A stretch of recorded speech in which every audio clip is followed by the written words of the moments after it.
علی رسول الکریم اما بعد اعوذ باللہ من الشیطان الرجیم بسم اللہ الرحمن الرحیم۔ رات غزوہ احد کی آیات پہ اللہ تعالیٰ کے فضل سے اور اس کے احسان سے اس کی بے پناہ عنایت سے معروضات آپ کی خدمت میں پیش کی تھی۔ آج کا سبق دیکھیے گا، آیت نمبر 154، آیت نمبر 154 سورہ آل عمران مدنیہ۔ بسم اللہ الرحمن الرحیم۔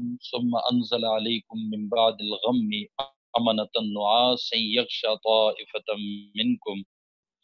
اللہ رب العالمین فرماتے ہیں پھر اس کے بعد کیا ہوا؟ انزل علیکم، اللہ نے تم پر اتارا، من بعد الغم امنا، غم کے بعد طمانینت کو، اطمینان تمہارے اوپر اتارا۔ اور آپ جانتے ہیں کہ غشی کا آ جانا، نیند کا طاری ہو جانا، یہ جسم کو ہلکا کرنے کے لیے ہوتی ہے، اور یہ اطمینان کی صورت میں نیند آ جاتی ہے۔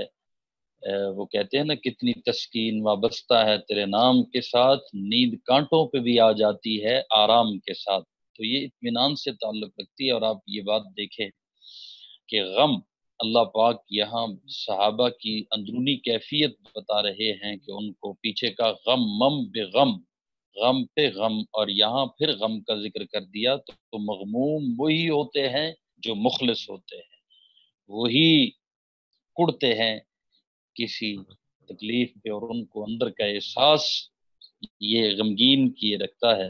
اللہ فرماتے ہم نے امن میں بدل دیا تمہارے غم کو، تمہارے اوپر اتارا امن کو یا اطمینان کو۔ اس غم کے بعد اللہ نے تم پہ طمانینت نازل کی، نعاسا، ایک اونگ، یغشا طائفتم، جو تم میں سے کچھ لوگوں پر چھا رہی تھی تاکہ تازہ دم ہو جائیں اور یہ پچھلا غم بھلا کر اگلے سفر کی تیاری رکھیں۔ وطائفۃ قد اہمتہم انفسہم، اور اللہ فرما رہے ہیں ایک گروہ وہ تھا جسے اپنی جانوں کی پڑی ہوئی تھی، اہمتہم انفسہم، وہ اپنی جانوں کو اہمیت دے رہا تھا اور جانوں کی فکر میں لگا ہوا تھا۔ یہاں بتا دیا کہ منافق صحابہ کرام کی ملی ہوئی سوسائٹی میں نہیں رہتے تھے، بلکہ ان کی الگ پہچان تھی، اور اللہ وہ پہچان قرآن میں کراتے ہیں۔ آپ یہ مائک اور کیمرے سب دوست بند رکھیں، آپ کی مہربانی ہوگی۔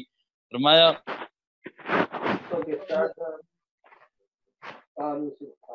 کہ ان کو اپنی جانوں کی پڑی ہوئی تھی، اور یظنون باللہ غیر الحق ظن الجاہلیہ، وہ لوگ اللہ کے بارے میں ناحق ایسے گمان کر رہے تھے جو جہالت کے خیالات تھے، غیر الحق کی ناحق، ظن الجاہلیہ جہالت کے خیالات کو اللہ پہ باندھ رہے تھے۔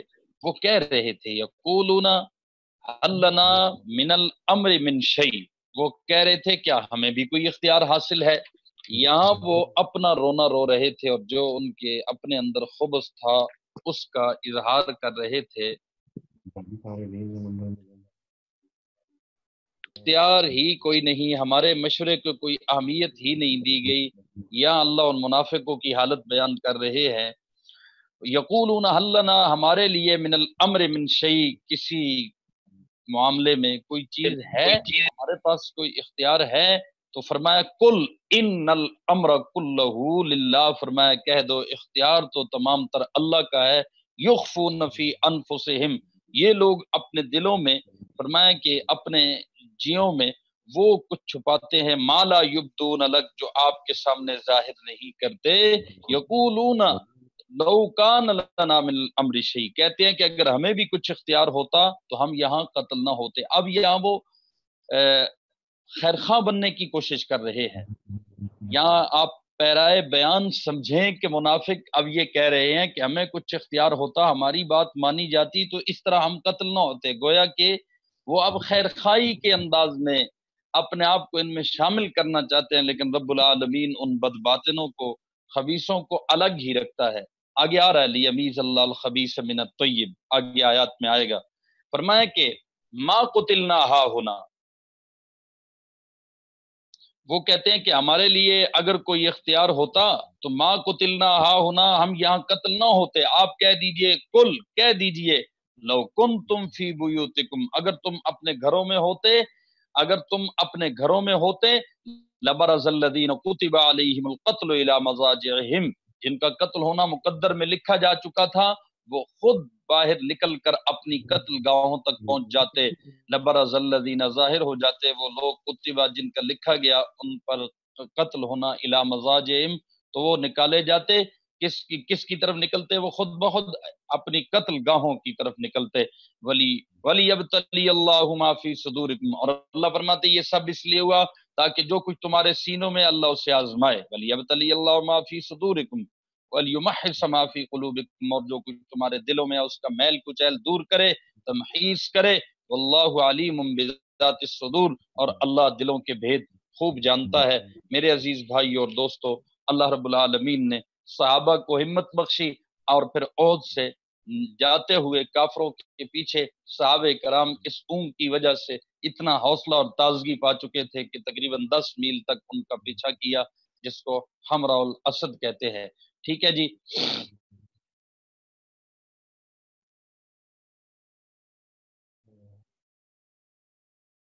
آگے دیکھیے جی، ان الذین تولوا منکم یوم التقى الجمعان، رات اس پہ میں نے بات کر دی تھی، آپ دیکھیے گا ان آیات کو، آیت 52، 53، 55 اور 59، اور آیات کے نمبر بھی جتنے اب تک ہو چکے ہیں وہ انشاءاللہ لکھ کر گروپ میں بھیج دیے جائیں گے۔ کچھ دوست کہہ رہے تھے کہ آیات کے نمبر کئی دنوں سے نہیں آ رہے، وہ انشاءاللہ محفوظ ہیں، آپ کے پاس نمبرنگ پہنچ جائے گی، آپ اپنے مقام پہ نشان لگا لیجئے گا۔ آیت نمبر 156، اللہ فرماتے ہیں یا ایھا الذین آمنوا لا تکونوا کالذین کفروا، اے ایمان والو ان لوگوں کی طرح نہ ہو جانا، الذین کفروا، کہ جنہوں نے کفر اختیار کیا، وقالوا لاخوانہم، اور وہ کہتے ہیں اپنے بھائیوں کے بارے میں، اذا ضربوا فی الارض، جب ان کے بھائی کسی زمین میں سفر کرتے ہیں، او کانوا غزا، یا جنگ میں شامل ہوتے ہیں، تو لو کانوا عندنا ما ماتوا وما قتلوا، تو وہ کہتے ہیں ان کے بارے میں کہ اگر وہ ہمارے پاس ہوتے تو نہ مرتے اور نہ مارے جاتے۔ فرمایا لیجعل اللہ ذلک حسرۃ فی قلوبہم، ان کی اس بات کا نتیجہ تو صرف کیا ہے کہ یہ ایسی باتوں کو اللہ ان کے دل میں حسرت کا سبب بنا دیتا ہے، بس وہ یہی کچھ کہنے کے قابل ہے، اس سے زیادہ نہ اور وہ کچھ کر سکے اور نہ ان سے کچھ ہو سکتا ہے۔ واللہ یحیی و یمیت، اور فرمایا کہ ورنہ زندگی اور موت تو اللہ دیتا ہے، واللہ بما تعملون بصیر، اور جو عمل بھی تم کرتے ہو اللہ اسے دیکھ رہا ہے۔ ٹھیک ہے جی، تو یہ تبصرے کرنے والے صرف تبصروں تک ہی رہ جاتے ہیں اور ان کے دل کا یہی روگ بن جاتا ہے۔ فبما رحمت من اللہ لنت لہم، فرمایا یہ جتنے پیچھے واقعات ہو چکے ہیں، اللہ تعالیٰ کی رحمت کے ساتھ، لنت لہم، ان واقعات کے بعد اللہ کی رحمت ہی تھی، اللہ کی رحمت تھی کہ لنت لہم، جس کی بنا پر اے پیغمبر تم نے ان لوگوں سے نرمی کا برتاؤ کیا، لنت لہم، آپ نرم رہے ان کے لیے، عہد کے شرکاء کے لیے، ولو کنت فظا غلیظ القلب لانفضوا، آیت نمبر 159 ہے، یہ میں رات بھی اس پہ بات کر چکا ہوں، بس میں سے ترجمہ کر رہا ہوں، دیکھیے گا، وَلَوْ كُنْتَ فَظًّا غَلِيظَ الْقَلْبِ لَانفَضُّوا مِنْ حَوْلِكَ، فرمایا اگر تم سخت مزاج ہوتے، سخت دل والے ہوتے، تو یہ تمہارے آس پاس سے ہٹ کر تتر بتر ہو جاتے۔ لَانفَضُّوا مِنْ حَوْلِكَ، لَانفَضُّوا مِنْ حَوْلِكَ، اگر آپ سخت دل ہوتے، سخت مزاج ہو جاتے، تو یہ آپ کے آس پاس سے، من حولک، آپ کے ارد گرد سے، لَانفَضُّوا ہو جاتے، یعنی یہ بکھر جاتے، منتشر ہو جاتے، تتر بتر ہو جاتے، اس کا مطلب ہے ہوئے نہیں ہے۔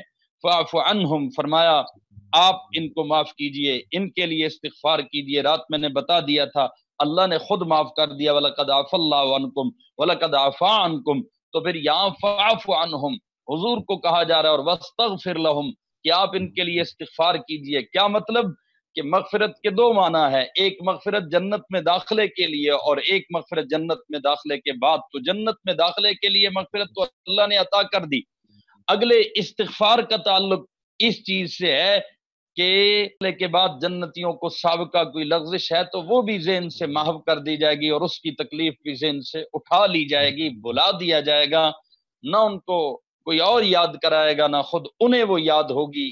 یہ ہے استغفار کا